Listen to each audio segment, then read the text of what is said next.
It was on my 25th birthday in 2010 and I dove into my pool, something I've done 1,000 times, and it was just that a few inches give or take, just where I can't really remember where. I think I just skimmed the bottom of the pool and my neck's just slowly creased back and dislocated, and it's just pinched on the spinal cord. Yeah, and it sort of left me what I am now as a C5, C6 incomplete quadriplegic. Jake Briggs was a qualified carpenter with one of Australia's largest construction companies. After my accident, the main thing that I was worried about was my future employment. There are lots of Australians living with disabilities that aren't employed or don't have jobs. Jake's one of thousands of Australians who will experience a life-changing accident. I don't want to fit the stereotype. I just want to get out and have a go. He's proud of his Indigenous heritage, but he's shocked that only 13% of Indigenous Australians with disabilities have jobs. Well, employment levels for people with disability in Australia are appalling. That's because of an attitude barrier that exists amongst a lot of people making employment decisions regarding people with disability, and also about a whole lot of myths that exist about employing people with disability, which we need to bust. Jake knew he'd never wield a hammer again, but he wanted to work. Yeah, it's hard. You know, just being amongst this stuff, you know, when I look at certain things that I used to use, that I used to be able to hold in my hands and that I can't anymore, it's pretty tough. But life goes on. You just got to deal with it.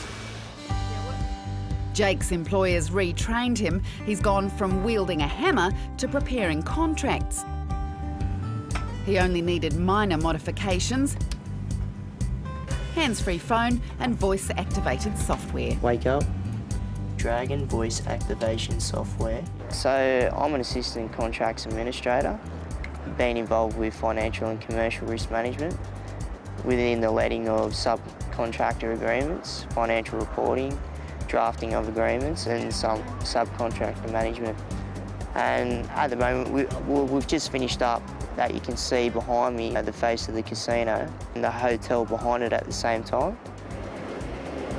I feel fortunate with the support I have from work, and that gives me the opportunity to be a voice for the disadvantaged, which I'm really happy and determined to be a part of.